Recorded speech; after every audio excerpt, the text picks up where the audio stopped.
Welcome back सभी बच्चों को वेरी गुड मॉर्निंग। मैं संजीत गुप्ता आप लोगों के समक्ष आज बेसिक इंग्लिश ग्रामर का पार्ट 5 लेके आया हूं। जैसा कि आप इसके पहले आपको साउंड बताया गया, क्या बताया गया बच्चों? इसके पहले आपको साउंड बताया गया और आज आप पार्ट 5 में पढ़ने वाले अल्फाबेट। देखिए बच्चों, अल्फाबेट कहने का अर्थ होता है वर्णमाला। क्या लिखा है बच्चों?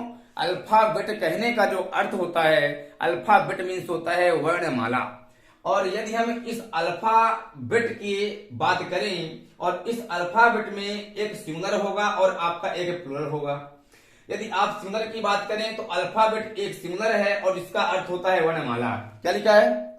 आपका अल्फाबेट ये सिंगुलर है और जिसका अर्थ होता है आपका वर्णमाला। और जब कभी भी किसी भी नाउन में हम लोग यस ईएस या आईईएस जोड़ देते हैं बच्चों, तो वो बन जाता है प्लूरल।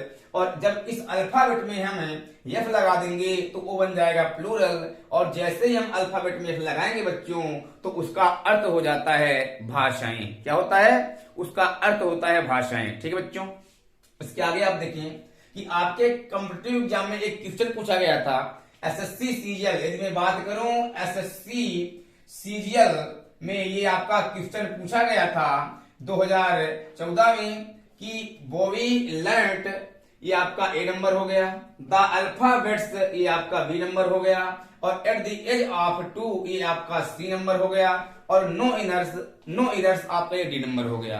आपके कॉम्पिटिटिव एग्जाम में अल्फाबेट से ये कॉमन इरर पूछा गया था एसएससी सीजन में बच्चों कि बेबी लर्ट आपका ए नंबर दिया था, द अल्फाबेट्स आपका बी नंबर दिया था, और एट द एज ऑफ 2 आपका सी नंबर दिया था, और नो इधर्स मतलब कोई भी गलती नहीं आपको डी में दिया था। अब आपको इसमें कौन सा पार्ट में गलती है आपको ये बताना है, किस पार्ट में बच्चों गलती है। देखिए बॉबी लैंड ये तो सही है, यहाँ पे लिखा है द अल्फाबेट्स। क्या लिखा बच्चों? यहाँ पे लिखा है द अल्फाबेट्स और आगे लिखा है एट द एज ऑफ 2।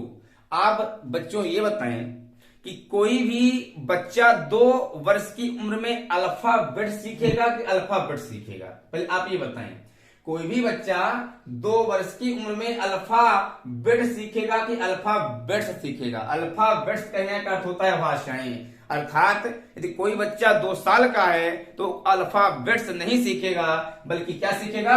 वो अल्फाबेट सीखेगा। तो जहां पर आपका ये अल्फाबेट्स लिखा है आप यहां पर लिख सकते हैं क्या? Alphabet, ALPHABET। आप क्या लिख देंगे?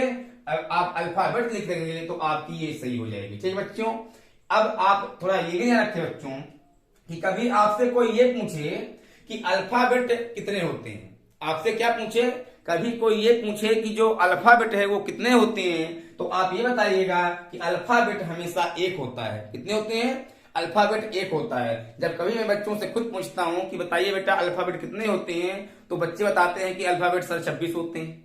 26 नहीं होते हैं, अल्फाबेट की जो संख्या है वो 1 ही होती है। जो अल्फाबेट में लेटर्स होते हैं, जो अल्फाबेट में बच्चों लेटर्स होते हैं उनकी संख्या 26 होती है। ठीक है, और फिर इस अल्फाबेट के लेटर्स के यदि हम साउंड की बात करें बच्चों, तो साउंड इनके 44 बनते हैं। कितने बनते हैं? इनके जो साउंड बनते हैं वो 44 बनते हैं। ठीक बच्चों, आप इतना नोट कर लें फिर हम इसके आगे बढ़े। ठीक है, नोट करिए।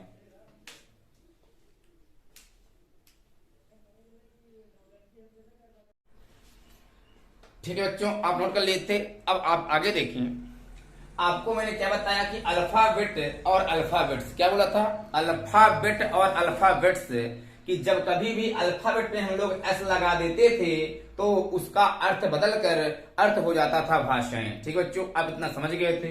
अब आप ये देखिएगा कि हम अल्फाबेट की परिभाषा की बात करें बच्चों, किसकी बात करें? यदि अल्फाबेट की परिभाषा की बात करें तो आप लिखेंगे कि ए से जेड तक कुल 26 लेटर्स होते हैं। क्या लिखा है? ए से जेड तक कुल 26 लेटर्स होते हैं। इन्हीं लेटर्स के क्रमवार समूह को अल्फाबेट कहते हैं। क्या बोला बच्चों? कि ए से जेड तक कुल 26 लेटर्स होते हैं। इन्हीं लेटर्स के क्रमवार समूह को अल्फाबेट कहते हैं। ठीक है, इसकी यदि आप डिफिनेशन की बात करें तो डिफिनेशन भी आप लिख सकते हैं कि alphabet is the collection, alphabet is the collection of all the letters in a fixed order in any language.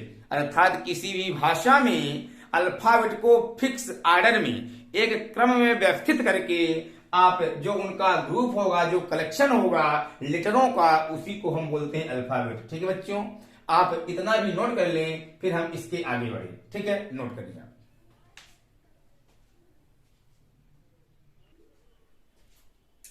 ठीक है बच्चों, आप इतना समझ गए कि अल्फाबेट की डेफिनेशन क्या होती है, अल्फाबेट की परिभाषा क्या होती है। यदि हम अब अल्फाबेट के लेटर्स की बात करें, आपके अल्फाबेट में कितने लेटर्स होते हैं बच्चों, यदि हम अल्फाबेट की लेटर्स की बात करें तो आप ये ध्यान रखें कि हमारे अल्फाबेट में 26 लेटर्स होते हैं। कितने लेटर्स होते हैं? 26 लेटर्स होते हैं, जो आपके इस प्रकार हैं। आपके सामने लिखा है ABCD EF। एक सेकंड बच्चों, यहां पे आपका D, यहां पे D लिखना चाहिए था। ABC और ये आपका D है।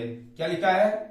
यहां पे D लिखा है। EFGHIJKLMNOPQRSTUVWXYZ। तो आपके ये 26 जो लेटर्स हैं, ये आपके अल्फाबेट के लेटर्स हैं। ठीक है बच्चों, आपको मैंने ये प्रोनाउंसिएशन लिख के क्यों दिया है? सभी लेटर्स का बच्चों मैंने प्रोनाउंसिएशन भी आपको लिख दिया है। क्यों? क्योंकि जब हम इसके आगे आर्टिकल पढ़ेंगे, जब इसके आगे हम लोग क्या पढ़ेंगे, जब आर्टिकल पढ़ेंगे, आप आर्टिकल का नाम सुने होंगे AND। आर्टिकल के आपके दो पार्ट होते हैं, आप डेफिनेट आर्टिकल और इनडेफिनेट आर्टिकल। जो हम लोग ए और एन पढ़ते हैं बच्चों, तो आप ये ध्यान रखिएगा कि आर्टिकल ए और एन कभी भी रिटन फॉर्म पर निर्भर नहीं करता है। क्या बोला गया? कभी भी रिटन फॉर्म पर निर्भर नहीं करता है, बल्कि वह स्पोकन फॉर्म पर निर्भर करता है, अर्थात जो हम लोग बोलते हैं। ठीक है ना? तो आपको ये आर्टिकल में हेल्प करेगा कि ऐसे कौन से लेटर हैं जिनका प्रोनाउंसिएशन आपका कॉन्सोनेंट से चालू होता है, हिंदी का कॉन्सोनेंट, और ऐसे कितने लेटर्स हैं जिनका प्रोनाउंसिएशन है आपके हिंदी मतलब हिंदी स्वर वर्ण से चालू होता है। ठीक बच्चों, आप इसको भी बहुत अच्छे तरीके से नोट कर लें, फिर हम इसके आगे बढ़ें। ठीक बच्चों, आप इसको नोट करें।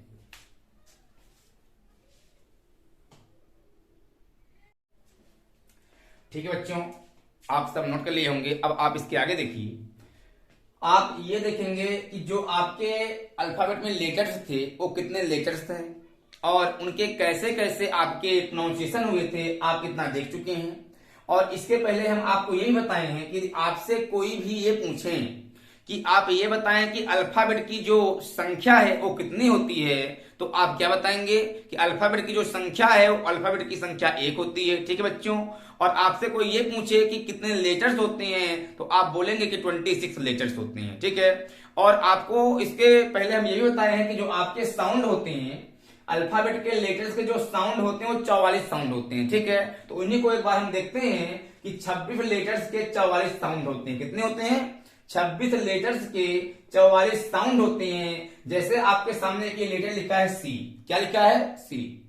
आप ये देखें कि सी का जो प्रोनाउंसिएशन है वो का भी होता है, और सी का जो प्रोनाउंसिएशन है बच्चों वो सा भी होता है। क्या क्या लिखा है? सी का प्रोनाउंसिएशन का भी होता है और सी का प्रोनाउंसिएशन सा भी होता है। और हम एग्जांपल भी दिए हैं कि CAT कैट और CITYCT, यहां पे इसका उच्चारण का आ रहा है और यहां पे इसका उच्चारण सा आ रहा है। ठीक है, उसी प्रकार आप इस जी का भी देख रहे हैं कि जी का जो प्रोनाउंसिएशन है वो गा भी होता है और जी का प्रोनाउंसिएशन जा भी होता है। GUN गन यहाँ पे गा रहा है और GENERAL यहाँ पे जनरल आ रहा है। ठीक बच्चों, आप देख रहे हैं कि साउंड कैसे हो रहा है। इसके बाद आपको ये लेटर आई दिख रहा है, आई का आ भी होता है और ई भी होता है। आई में आपको आ में क्या ICE आइस लिखा है और INDI ये इंडिया लिखा है। उसी प्रकार बच्चों आपका ये ए लिखा है, ए का कितने प्रोनाउंसिएशन होते हैं? ए होता है, आ होता है और बड़ा आ भी होता है। ए में आप बोल सकते हैं APPLE एप्पल, आ में बोल सकते हैं ACCOUNT, ACCOUNT account, ACCOUNT account बोल सकते हैं, और बड़ा आ में आप बोल सकते हैं ARM आम बोल सकते हैं। ठीक बच्चों, उसी प्रकार आपके सामने ये ओ लिखा है कि ओ के कितने प्रोनाउंसिएशन बनते हैं? ये ओ, फिर बड़ा आ भी लिखा है और छोटा आ भी लिखा है और वा भी लिखा है बच्चों। ठीक है, आप ओ से देखेंगे तो OPEN ओपन। ठीक है, आ से देखेंगे तो ORANGE ऑरेंज, और छोटा आ पे देखेंगे तो OTHER अदर, और वा पे देखेंगे तो आप ONE वन। तो आप देख रहे बच्चों कि आपके जो 26 लेटर्स हैं उनके 44 साउंड कैसे होते हैं और ऐसे ही इनके 44 साउंड बनते हैं। ठीक बच्चों, आप इतना अच्छे से नोट कर लें, फिर हम इसके आगे बढ़े। ठीक है, नोट करिए।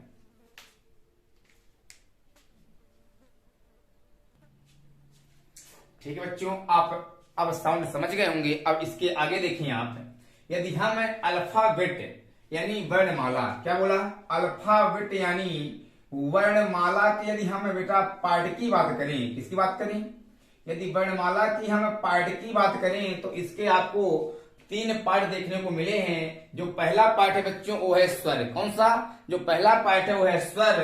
और आप वावेल कहने का अर्थ क्या होता है, स्वर, यहाँ पे आप स्वर लिखेंगे। और जो दूसरा पार्ट है बच्चों वो है आपका कॉन्सोनेंट अर्थात व्यंजन। क्या बोलते हैं, कॉन्सोनेंट अर्थात व्यंजन। और जो तीसरा पार्ट है आपके सामने लिखा है सेमी वावेल। सेमी वावेल या इसको सेमी कॉन्सोनेंट भी कहते हैं। क्या बोलते हैं, सेमी वावेल या सेमी कॉन्सोनेंट भी कहते हैं। और इसका अर्थ होता है अर्ध स्वर या अर्ध व्यंजन। क्या बोलेंगे आप, अर्ध स्वर या अर्ध व्यंजन। ठीक बच्चों, अब आप इसके आगे देखिए कि यदि हम वावेल की संख्या की बात करें, यदि हम वावेल की संख्या की बात करें तो जो वावेल की संख्या होती है वो वावेल की संख्या आपकी देखने को 5 मिल रही है। कितनी है, जो वावेल की संख्या वो आपके 5 है। और यदि हम कॉन्सोनेंट की संख्या की बात करें बच्चों तो कॉन्सोनेंट की संख्या जो होती है वो 21 होती है। कितने हैं, 21 आपके लिखे हुए हैं। और यदि हम सेमी वावेल की बात करें तो आप ये ध्यान रखें कि डब्ल्यू और वाई को सेमी वावेल या सेमी कॉन्सोनेंट कहते हैं। क्या बोलते हैं, डब्ल्यू और वाई को सेमी वावेल और सेमी कॉन्सोनेंट कहते हैं, क्योंकि डब्ल्यू और वाई ये अल्फाबेट में आपके 2 लेटर्स ऐसे हैं बच्चों जो व्यंजन और स्वर दोनों का काम करते हैं। अर्थात वावेल और कॉन्सोनेंट ये दोनों का काम करते हैं। इसको हम भी आगे बता रहे हैं यह कब व्यंजन का और कब स्वर का काम करते हैं। ठीक है, अब यदि हम पहले पार्ट की बात करें बच्चों तो जो आपका पहला पार्ट है वावेल, क्या है, वावेल, इसको वॉल्स भी बोलते हैं, वाउल्स। ठीक है, तो वावेल कहने का अर्थ होता है स्वर।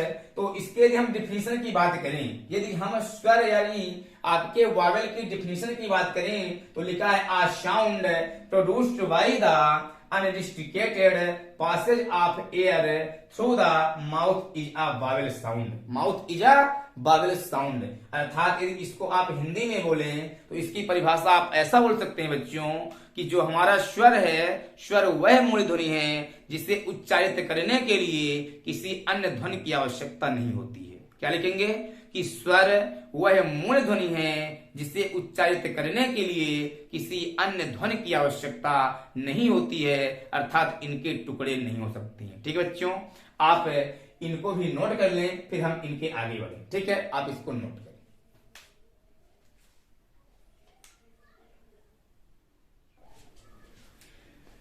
ठीक है बच्चों, आप इसके पहले वावेल को अच्छी तरह से समझ गए होंगे।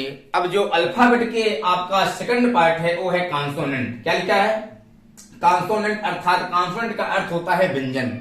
यदि हम इस कॉन्सोनेंट के डिफिनेशन की बात करें बच्चों तो लिखा है कि a consonant is a letters that can sound with the help of some vowels.